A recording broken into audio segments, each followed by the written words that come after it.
Aleluya. Amén. Que el Señor le bendiga. Que el Señor le bendiga más. ¿Cómo estamos? ¿Cómo estamos? En victoria, amén. Hoy hay pleno, la iglesia está llena, amén. Dios es bueno, Dios es fiel. ¿Quién vive? Y a su nombre, y a su nombre, y a su nombre.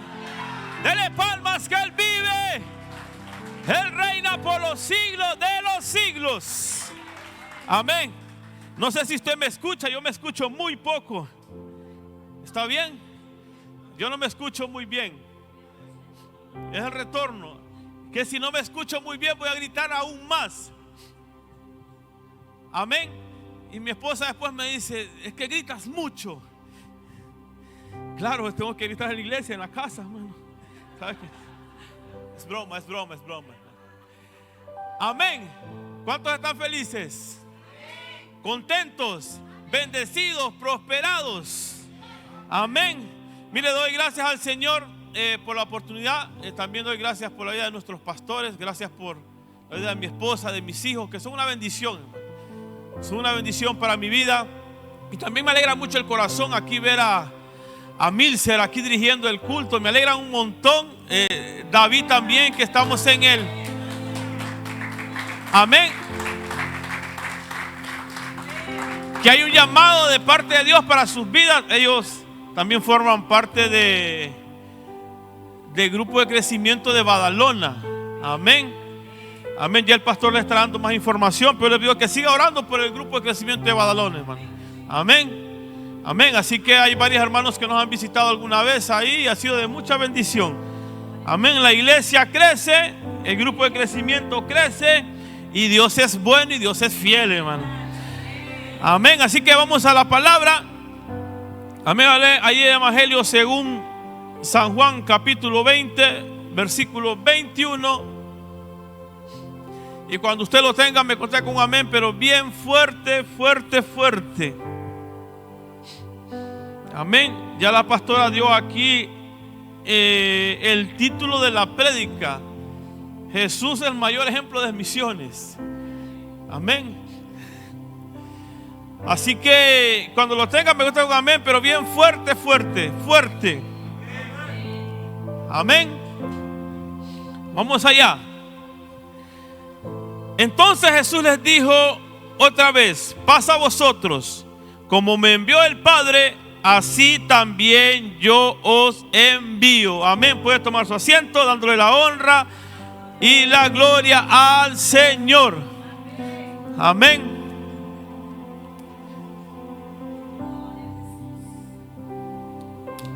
Gracias. Ay, porque estás tú, no me dejas solo. Si hubiera sido Lucas, seguro me dejas solo. ¿Dónde está Lucas? Está descansando. Pero no sé qué tiene Lucas contra mí, que me deja solo siempre. Es broma, hermano. Lucas es de mucha bendición. Lo vemos aquí a Lucas entre semana, fin de semana. Y aparte de eso, que él estudia y estudia mucho, hermano. Porque dentro de nada vamos a tener un ingeniero aquí. No es fácil, ¿entiendes? Pero bueno, pero eso es dedicarle tiempo al Señor. El Señor recompensa. Amén. Así que vamos allá. Amén. Es un culto de misiones. Yo hablaba con alguien esta semana y yo le decía: la verdad que el culto de misiones, hermano, el culto de misiones, para mí, no sé para los que predican, es uno de los más complicados de predicar, hermano. Amén. Pero sabemos que misiones, hermano, está en el corazón de esta iglesia, de este ministerio Colonia, como en otros muchos ministerios. Amén. Así que yo sé que el Señor va a enviar de esta congregación muchos misioneros. Amén. Yo hablaba con alguien esta semana, le decía: es que tú tienes el llamado. Yo le digo: prepárate, porque a cualquier momento el Señor te dice: es el tiempo. Amén. Yo sé que no es fácil. Cuando hablamos de misiones, muchos pensamos que misiones es venir a España, congregarse en una iglesia y piensa que cuando se congrega en una iglesia ya es misionero. No. Déjeme decirle que no. Pues cuando decimos ¿cuántos somos misioneros aquí? La mayoría, todos levantamos la mano. ¡Ah, yo soy misionero! No. Usted vino a este país a buscarse la vida, a ganarse el pan de cada día. Aquí se congregó en la iglesia. Ahora ya que esto está establecido, es tiempo ¿de qué? De hacer misiones. Amén. Mira, cuando hablamos de misiones, hablamos de ir, de llevar buenas nuevas de salvación. Amén, al que está perdido, llevando una palabra de esperanza, una palabra de aliento, una palabra de vida. Esos misioneros que están en el campo, lo que hacen, ellos llevan una palabra ¿de qué? De aliento, una palabra de esperanza, una palabra de vida, una palabra que lo saca de la situación de muerte. Y el misionero, muchos misioneros, la mayoría se mueven, hermano, de andar de casa en casa predicando la palabra del Señor. Donde ellos les abren la puerta, ellos entran. Donde se la cierran, ellos pasan de paso, pero igual bendicen esa casa. Amén. O sea que no es fácil ser misionero, porque el misionero lo deja todo atrás. ¿Para qué? Para ir a buscar ¿qué? Almas que están necesitadas de Dios. Y no, el misionero no siempre va a grandes países, porque dice, misionero, todo el mundo quiere hacer misiones, voy a Estados Unidos a hacer misiones. No, todo el mundo quiere hacer misiones en países que son muy prósperos, Europa, pero cuando son países complicados, muy pocos se mueven a hacer misiones. Amén, ¿está conmigo? Miren que la palabra misiones no está directamente en la Biblia. Amén, el derivado del latín misión significa envió y se relaciona con el griego apostelló o enviar. Alguien que ha sido enviado o enviar a alguien. Nosotros decimos, vamos a una misión. En el bajo mundo tienen esta costumbre de decir, vamos a hacer una misión. Y la gente tiene que cumplir esa misión sí o sí. Entonces el Señor nos da un mandato a ustedes. Ustedes tienen que predicar la palabra. Amén. Mire, pero la verdad nosotros fuimos llamados a cumplir un mandato divino. Mateo 28:19 dice, por tanto dice, y por todo el mundo y a toda criatura y bautizándolos, ¿no? Ese es un mandato que nos da. Y miren, Marcos 16:15, y les dijo, ir por todo el mundo, predicar el evangelio a toda criatura. Lucas 24:47, y que se predique, dice, en su nombre el arrepentimiento y el perdón de pecados en todas las naciones, comenzando desde Jerusalén. Entonces el mandato fue que nosotros predicáramos ¿qué? La palabra. Amén. Dentro y fuera de tiempo, predicar la palabra. ¿Por qué? Porque hay una cosa muy importante, que discípulo hace discípulo. Amén. Si a mí me llevaron la palabra, cuando yo estoy firme en el Señor, tengo que llevar la palabra a otro. Así es como la iglesia va creciendo. Discípulo haciendo ¿qué? Discípulo. Entonces el mandato para nosotros fue ir y predicar la palabra. Pero mire que hemos cambiado nosotros la forma de hacer misiones. Y no me vaya a mal entender con lo que le voy a decir. Ahora hay formas de hacer misiones, y la mayor de todas, ¿cuál es? Es ir, el que ora y el que ofrenda. Pero hemos cambiado los hábitos, porque ahora nos dedicamos a ofrendar y no ir. Si yo ofrendo, también mi obligación es ir. Pero lo más fácil que es sacar mi billetera y ofrendar en misiones, y ahí me quedo. Estoy contribuyendo para misiones. Sí, usted está contribuyendo para misiones, pero su obligación y mi obligación es llevar la palabra. Hemos cambiado, o sea, más fácil es ofrendar que ir. Y es verdad que la ofrenda se necesita, el misionero necesita mucho, porque pasa mucha necesidad. Entonces no vamos a cambiar el orden. Amén. Ahora entonces hay evangelistas y misioneros muy modernos. Depende de dónde vayan misiones, él se mueve. Y hay condiciones que a veces ponemos. No, es que si hay más de 1000 personas, yo voy. Pero la verdad que un misionero de verdad, así haya una alma, él se mueve por esa alma, esté donde esté. Entonces, haciendo misionero, a veces que muchos que dicen ser misioneros, y es la verdad, una cosa muy cierta, que el Señor se mueve cuando hay una campaña evangelística. Cuando va un evangelista o un misionero, el Señor se mueve de gran manera, y no es fácil. ¿Por qué? Porque a esos lugares llega gente muy necesitada, gente en estado ya de depresión, gente que está totalmente terminada, gente que está totalmente endemoniada. Entonces no es fácil hacer misiones. No le quitemos mérito al que hace campañas evangelísticas, pero un misionero es aquel que se mete al campo sin saber lo que le va a esperar, recibir rechazo de la gente, estar solo muchas veces. Pero él fue mandado con una misión, y con la misión que él fue mandado fue predicar el evangelio. Amén. Así que, mire, la forma de hacer misiones, y es que es bíblico, sí. Dice la palabra que Pablo le decía a los corintios: mire, recojan la ofrenda, decía, ¿para qué? Para que le manden, ¿qué? A los santos. Para que cuando yo vaya, dijo Pablo, no se recojan ofrendas, sino que ya me la entreguen para yo llevarla. Porque no quería que la iglesia se escandalizara al recoger ofrendas cuando él llegara. Entonces le dijo: recojan ofrendas para que esa ofrenda sea enviada a los santos. Porque es verdad, en el campo misionero se necesita mucho. Yo no sé de los que estamos aquí quién ha estado en el campo misionero. Yo sé que nuestros pastores sí han estado en el campo misionero. Alguien está en el campo misionero, en la montaña, durmiendo en el suelo, durmiendo en madera, durmiendo. Allá atrás también otra hermana. No es fácil, hermano. No es fácil, hermano, no es fácil. Y predicar el evangelio ahí y le diga, y cuando le agarre la noche, quedarse en ese lugar. Pero qué cómodo es para nosotros ofrendar, ¿no? Hay una cosa muy importante que no podemos cambiar: el orden. El orden fue y el mandato fue que nosotros fuéramos y hiciéramos discípulos. No podemos cambiar el orden, la ofrenda en vez de ir. No, el orden no se puede cambiar. Con esto no le estoy diciendo que no deje de ofrendar y diezmar o dar su ofrenda misionera. No, es muy necesaria. Pero no nos quedemos solamente con el dar, sino que tenemos que ir a predicar la palabra del Señor. Amén. Por ejemplo, nosotros aquí en esta iglesia tenemos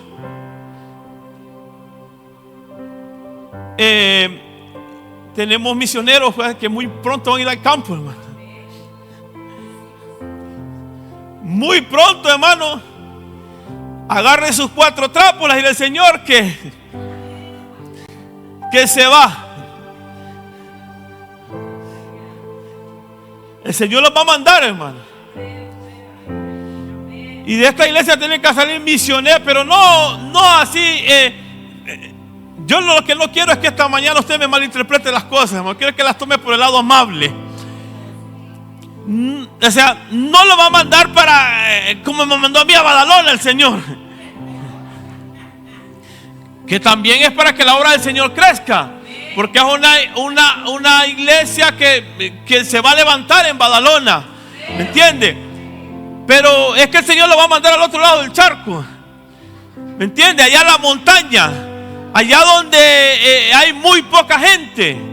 Entonces por eso es que esos misioneros que ya saben cuál es su llamado y el Señor les ha dicho que van a ir, hermano, vaya preparando su maleta de 10 kilos nada más. Porque de 23 va a ser difícil llevarla por la montaña. Una de 10, suficiente. Amén. Mire, entonces a mí me llama la atención la palabra, porque Jesús fue el mayor misionero de la historia. Un hombre que trabajaba con profecía, con revelación, y un hombre que sanaba enfermos. Un hombre ¿qué podemos hablar de Jesús? Si sabía la vida de todos los que estamos aquí antes de que nosotros naciéramos. Dice la palabra que en cierta ocasión dice que Jesús tiene sed.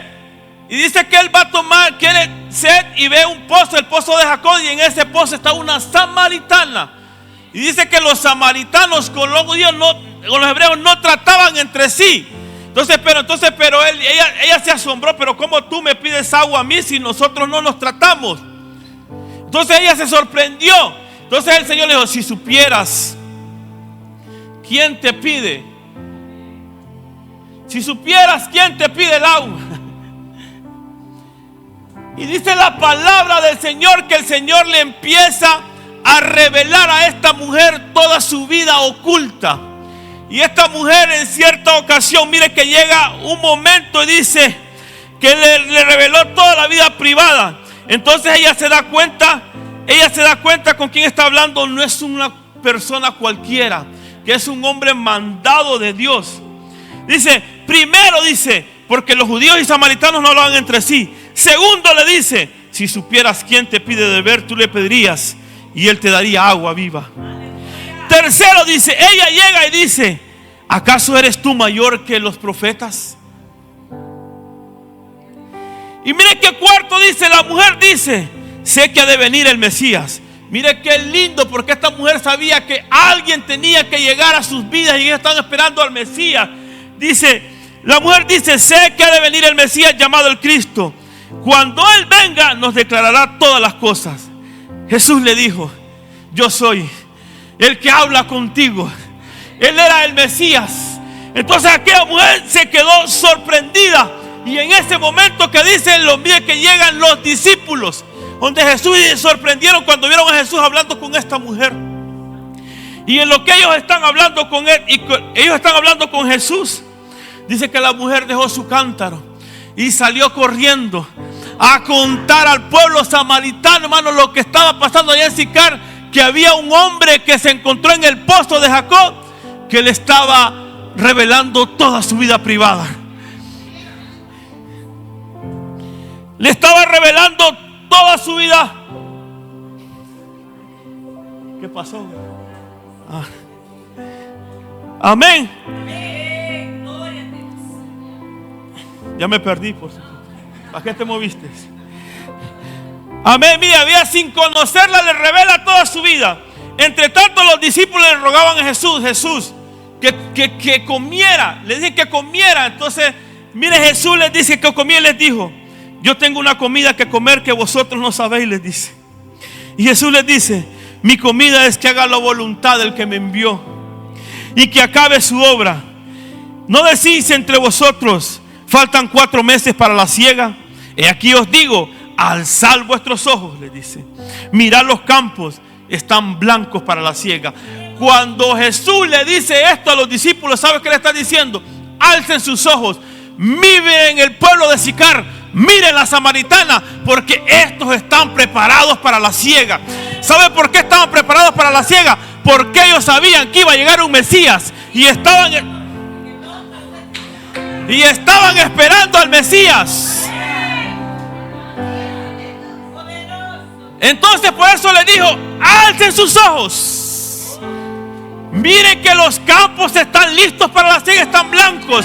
El pueblo samaritano estaba preparado para ser evangelizado. Por eso le dijo a los discípulos, alcen sus ojos, los campos están listos para la siega. Iglesia, alcen sus ojos, alcen sus ojos, que los campos están listos para la siega. Porque aquel que ha de venir, Él está muy pronto a venir.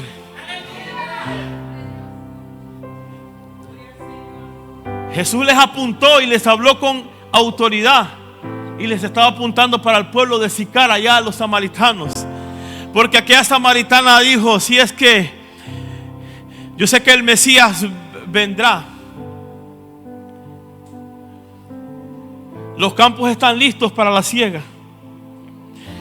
Jesús utilizó la realidad de los cultivos a la espera de ser, dice, cegados como una ilustración, como un ejemplo para enseñar acerca del premio, alcanzar a los perdidos poniendo como ejemplo los campos. Jesús en ese momento, aquella mujer samaritana que estaba ahí salió corriendo inmediatamente a decir, ahí hay uno que me reveló toda mi vida sin conocerme. Y la gente se quedó asombrada, hermano, y porque sabía, y la gente fue ahí, pero Jesús tenía mucho trabajo por hacer. Jesús era un hombre que no paraba, no descansaba, porque él sabía que tenía que predicar la palabra. Amén. Jesús nos dice en esta mañana, los campos están listos y preparados para la siega. Mientras nosotros perdemos el tiempo haciendo muchas cosas, que no está diciendo que no sea malo que lo hagamos. Hagamos una, pero hagamos otra también. Mientras gastamos nuestra fuerza haciendo muchos eventos, decimos, hoy no voy a la iglesia. Mientras nos dedicamos a criticar al otro. Hay misioneros que están sufriendo persecución, viviendo en absoluta soledad. Mientras yo critico a mi hermano, hay un misionero que está sufriendo. Allá en el campo misionero, dice, y perdiendo la vida a causa de predicar la palabra. Eso es ser un misionero, morir para que otros obtengan vida. Un misionero pone en práctica la palabra cuando dice, porque para mí el vivir es Cristo y el morir es ganancia. En cierta ocasión había unos misioneros allá en África. Estaban en el pueblo una pareja misionera muy joven que había venido de Europa. Dice que ellos estaban en ese lugar y llegaron unos aldeanos y los sacaron de la casa y le quitaron totalmente todo. Estos dos misioneros era una pareja, tenían una opción: o volver a Europa o seguir haciendo misiones. Dicen que ellos no se detuvieron a causa de lo que les sucedió, pero no tenían a dónde ir. Estaban totalmente en la calle sin nadie que les ayudara. Entonces ellos tomaron la primera opción, la opción más eficaz, que fue la oración.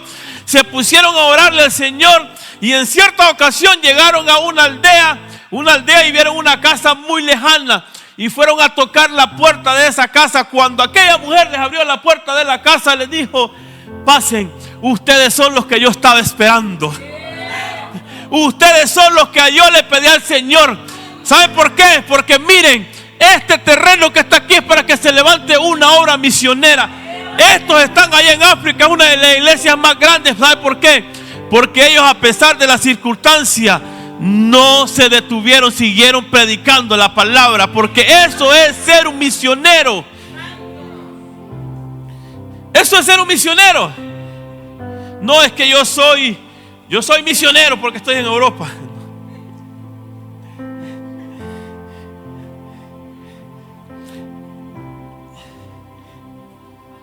Esta pareja ahora tiene su familia, una iglesia muy grande, muchas almas que llegaron a través, porque ellos tenían una visión.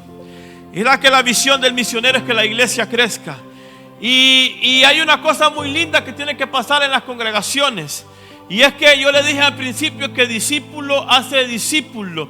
Que si a mí me predican, yo le predico a otro. Y al que yo le predico, predica a otro. Y al que al otro predica, va predicando al otro. Y que se forma una cadena. Por eso es que la iglesia tiene que crecer. Por eso la iglesia tiene que ser muy grande. Imagínense si nosotros que estamos aquí cogiéramos a una persona cada uno, tuviéramos el doble de lo que estamos aquí. Pero como no cogemos ni al vecino, le decimos que Cristo le ama, la iglesia no crece.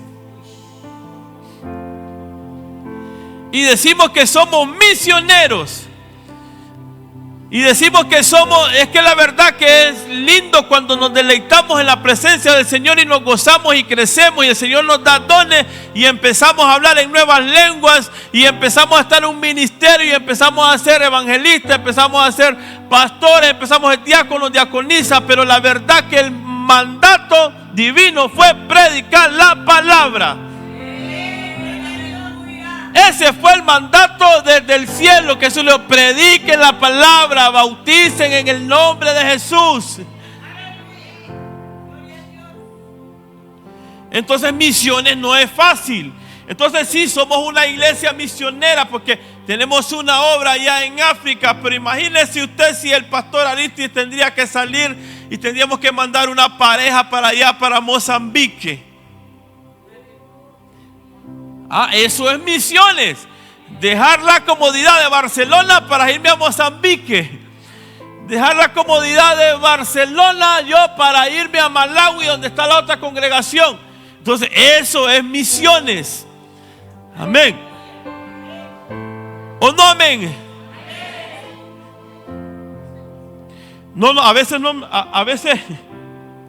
Y mire que hay algo muy lindo, que quien cambia la vida de las personas es la palabra. Por eso es que la palabra es predicada a tiempo y afuera de tiempo, porque la palabra es la que penetra como una espada en lo más profundo del corazón de cada uno de los que estamos aquí. Dice que nosotros, la palabra se nos predica, nosotros pusimos mucha atención, la escuchamos y creímos en la palabra. Cuando nosotros creemos en la palabra, venimos a aceptar al Señor como el Señor y dueño de nuestra vida. Ahí es cuando empieza un crecimiento en nuestra vida. Eso hace la palabra es infalible, la palabra cambia, la palabra penetra. La palabra es lo que da el mayor resultado en la vida de una persona, porque la palabra de Dios tiene poder. Entonces, por medio de la palabra es como las almas se alcanzan, pero vemos este caso que Jesús le reveló a esta mujer toda su vida privada. Y ella sabía que no estaba hablando con cualquier hombre, estaba hablando con un hombre que sabía muchas cosas más allá. Entonces Jesús nos enseña que Es verdad que podemos trabajar con profecía, con revelación, con todo lo que usted quiera. Podemos nosotros sanar enfermos, pero la verdad que hoy en día predicamos la palabra, pero nos falta un puntito de sal. ¿Y sabe cuál es que nos falta? Que la palabra vaya sujeta a milagros. ¿Y por qué le digo? Porque Jesús nos enseña que la palabra, claro, la palabra es la que cambia, la palabra es lanzada. Jesús nos enseña que Él le dijo a esta mujer lo que estaba haciendo en lo oculto. Y también Jesús le dijo a sus discípulos lo que ellos estaban pensando. Es un hombre con absolutamente poder. Y Jesús a partir de ahí estuvo haciendo muchas maravillas y muchos milagros. Pero a mí me llama la atención algo que Jesús todavía no le había enseñado a sus discípulos, y ellos todavía tenían incredulidad, porque ellos creían que era el Dios todopoderoso que había sido enviado del cielo, pero no tenían totalmente confianza en Él. Dice la palabra que en cierta ocasión, allá en San Juan capítulo 11 en adelante, dice la palabra que le llega la noticia a Jesús que Lázaro, su amigo, estaba enfermo. Las hermanas enviaron un mensajero y díganle a Jesús que su amigo Lázaro está enfermo. Entonces era su amigo. Entonces Jesús escuchó la noticia, pero él decidió quedarse 2 días más en el lugar donde estaba. Y él seguía predicando la palabra, porque él fue enviado a predicar la palabra y a que muchos fueran salvos. Bendito el Dios de los cielos, bendito el Dios todopoderoso, el día que llegó a nuestras vidas, hermano.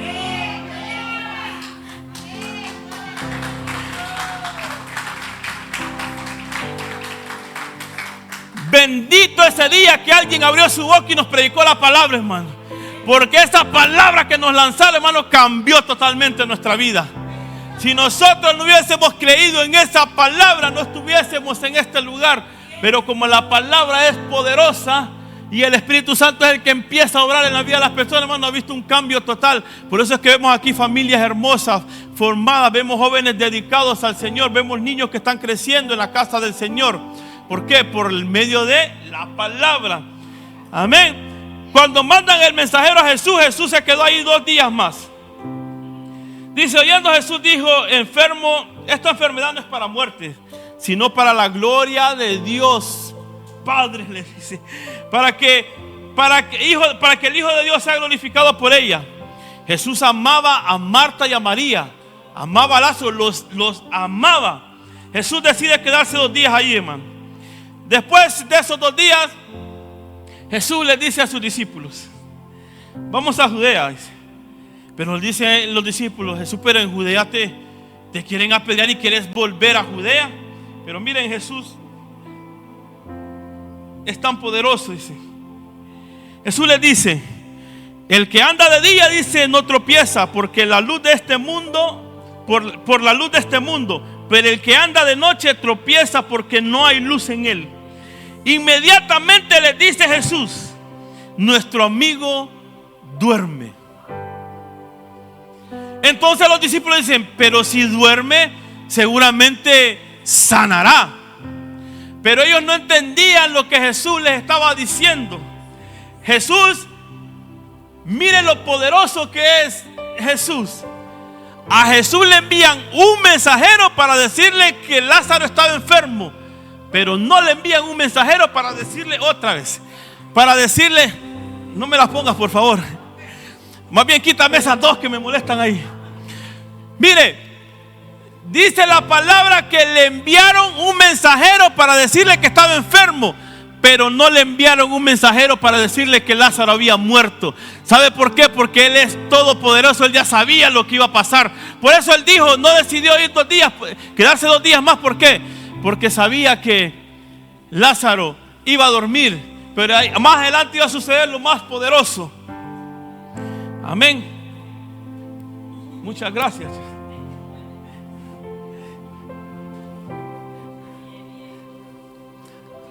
Amén. Dele palmas al Señor, hermano.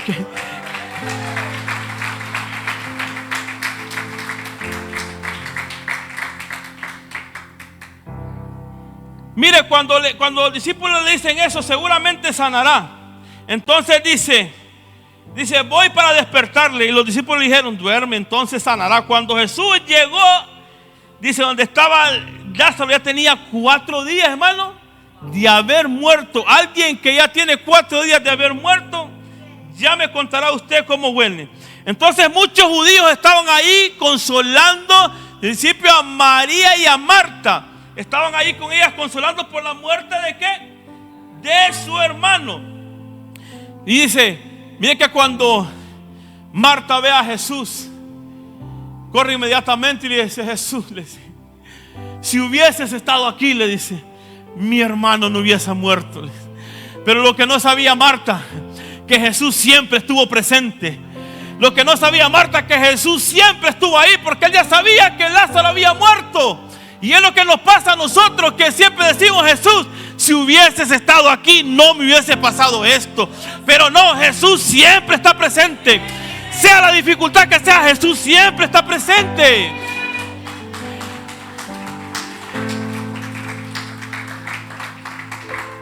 Y entonces Jesús, mire, Jesús quiere calmar a Marta.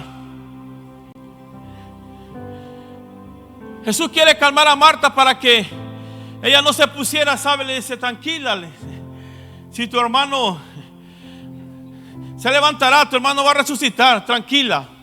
Entonces le dice, sí, Señor, yo sé que va a resucitar, dice, pero eso será más adelante, le dijo Marta.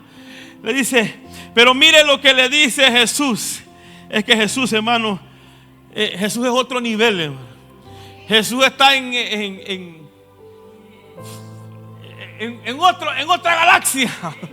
Está en otro asunto. Nosotros, hermano, si supiéramos al Dios que nosotros servimos, hermano, yo le digo, Jesús es caso aparte, porque Él tiene controlado cada movimiento de todo lo que va a suceder a su alrededor. Mire, Marta le dijo, no, si hubiera estado aquí, él no hubiese muerto. Pero la hermana, la otra, María, acuérdese que aquí intercambiaron los papeles. No, la que salió fue Marta, quien se quedó en casa fue ¿quién? ¿Fue quién? Amén. Y dice la palabra, Marta le dice que todo lo que pidiere el Señor al Padre, Él te lo dará. Jesús le dice, tu hermano resucitará. Yo sé que resucitará, Señor. Yo sé que resucitará en la resurrección del día postrero. Jesús le dijo, yo soy la resurrección y la vida. El que cree en mí, le dice, aunque esté muerto, vivirá. Estaba hablando con la vida. Estaba hablando con aquel que ya sabía que Lázaro había muerto. Pero es que Jesús ya sabía todo lo que iba a pasar. Lo que Jesús quería, que el nombre del Padre fuese glorificado, y quería darle una gran lección a sus discípulos. Amén. Jesús estaba a punto de darles una experiencia inolvidable a todos los que estaban presentes en ese lugar.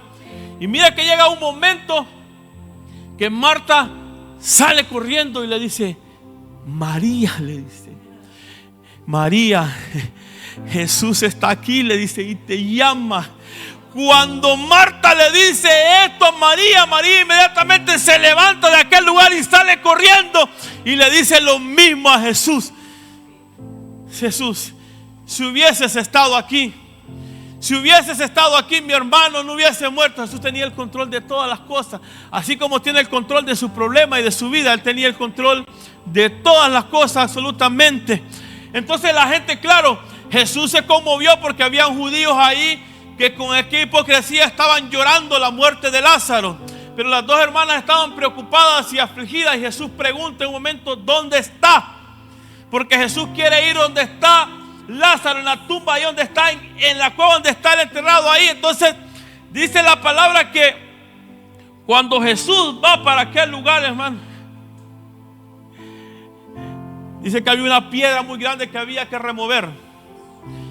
La piedra fue removida, hermano, y Jesús dijo estas palabras: Lázaro, dice, Lázaro, sal fuera. Solo dijo esto: Lázaro, sal fuera. Pero mire qué poder el de nuestro Jesús, que antes de que sucediera la resurrección de Lázaro, Él dijo: gracias, Padre, le dice, porque tú escuchas mi oración. Hermano, ¿quién da gracias antes de que suceda el milagro? Solo aquellos que están locos como Jesús. Jesús sabía en quién era su Padre y sabía quién Él era. Por eso Él, antes de resucitar a Lázaro, Él dio gracias al Padre para que el nombre de Él fuese glorificado. Entonces dice la palabra que Lázaro sale de aquel lugar, vendado y con un lienzo en la cara, hermano. Pero aquí está lo más importante, y esto a mí me puso, hermano, me puso hasta nervioso. ¿Por qué? Porque Jesús le había enseñado a sus discípulos que Él era capaz de profetizar a quien se sea. Él era capaz de transportarse de un lugar a otro. Él es capaz de escuchar los pensamientos del otro, así está en el otro lado del mundo. Él es capaz de todo. Pero ellos no sabían que, aparte de que Jesús sanara enfermos, le diera la vista a los ciegos, era capaz también de resucitar a aquel que estaba muerto. Porque ellos creían en el poder que tenía, pero dudaban. Pero Jesús, este ya está muerto. No, ahora les voy a enseñar que yo soy capaz de resucitar a aquel que estaba muerto. Y les dio una gran lección en ese lugar, porque ellos decían: Jesús sana. Sí, Jesús sana, pero también Él resucita muertos. Entonces ve cómo Jesús se mueve un misionero, hermano, porque a causa de los milagros que Jesús hacía, muchos se convertían. Muchos se convertían y muchos lo seguían. Entonces, estamos en un tiempo, es verdad, hermano, la palabra nunca deja de ser. La palabra nunca cambia. La palabra es viva para siempre. La palabra es eficaz para siempre. Pero la palabra a mí también me enseña que aquí en la palabra muchos se convirtieron porque vieron muchas sanidades y milagros. Entonces hay gente que está esperando, como aquellos que dicen, ver para creer. Es cierto que la palabra es la palabra, hermano, y ella nunca va a dejar de ser. Pero hay gente que necesita ver milagros. Hay gente que necesita ver paralíticos levantarse. Hay gente que necesita ver muertos que resucitan. ¿Y quién dice que Jesús todavía no tiene ese poder en la tierra? Claro que lo tiene. Él fue muy claro cuando, antes de irse al cielo: tranquilo, que ustedes mayores cosas harán de las que yo hago. ¿Por qué? Porque su poder sigue siendo vigente aquí en la tierra. Entonces, yo venía hablando con mi esposa, porque vimos un caso ahí medio raro en la calle, y ella me preguntaba por qué sucede esto, si Él es todopoderoso. Él dijo que nos hizo a nuestra imagen y semejanza. Él es un Dios que todo lo sabe y que todo lo puede. Grandes preguntas que le tenemos a Jesús. Pero la pregunta fuera mejor: ¿por qué el Señor no me utiliza a mí? O yo no soy ese portador para llevar a aquellos lugares que necesitan personas ser sanas. Esa es la gran pregunta. Necesitamos gente que se levante con poder y con autoridad. Gente que se levante con el poder de Dios, no con su poder, no con palabrería, sino que con poder y con autoridad. Que le diga a aquel, así como Lázaro: Lázaro, sal fuera. Que le diga al paralítico: levántate. Que le diga a aquel que está con pronóstico de cáncer: sé sano en el nombre de Jesús. Eso estamos necesitando en la tierra. Eso está necesitando ahora la tierra. No puede. Mire, yo sé que mucha gente se sorprendió y se asombró por la muerte que pasó con una chica ahí. La muerte no puede estar ganando terreno a la vida. Nadie puede autorizar para que otra persona muera. Mi mayor remordimiento cuando vi esta noticia no era porque ella iba a morir, era cuál era su destino. Porque muchos creen que quitándose la vida en esta tierra, es que necesito descansar. No, no va a descansar. Es peor la situación, porque aquí estamos hablando que es una eternidad sufriendo. Entonces la muerte no le puede dar ganando terreno a la vida, porque nosotros somos portadores de vida, somos portadores de luz, Somos portadores de esperanza. Somos portadores, hermano, llevamos un poder encima que Él nos dio a nosotros para que otros reciban sanidad. La gente está esperando milagros, hermano. Y a mí la palabra me enseña que muchos creyeron porque vieron milagros de Jesús y de todos sus discípulos. Y comentaba con mi esposa y dice: ¿y quién será el portador de esa gloria? Y hablaba y le decía: ¿quién será el portador de esa autoridad? Jesús está buscando en quién depositar ese poder, hermano. Hay gente a nivel mundial que se mueve mucho en sanidades y milagros. Mire, hay gente que cuando hace una campaña evangelística, hermano, son miles que acuden a ese lugar. Porque como están tan escasos que cuando escuchan uno, todos van. Todos van. En los años 50, 60, 70, hermano, hasta los años 80, habían hombres y mujeres que solo decían: en el nombre de Jesús, levántate de esa situación. Y la gente se levantaba, hermano. La gente dejaba sus muletas a un lado. La gente que estaba postrada en cama con pronóstico de muerte se levantaba. Entonces la pregunta es: ¿quién será el portador de esa gloria de Dios? ¿Quién será el portador de esa autoridad? ¿Quién será? ¿Quién se levantará en estos tiempos? ¿Quién se levantará en estos tiempos para que cuando vaya por la calle mire a alguien que está tirado ahí y le diga: mira, no tengo oro ni plata, pero lo que tengo te lo doy en el nombre de Jesús, levántate? ¿Quién será el portador? Jesús está buscando portadores, pero es que claro, un portador de la gloria de Dios tiene que negarse a este mundo.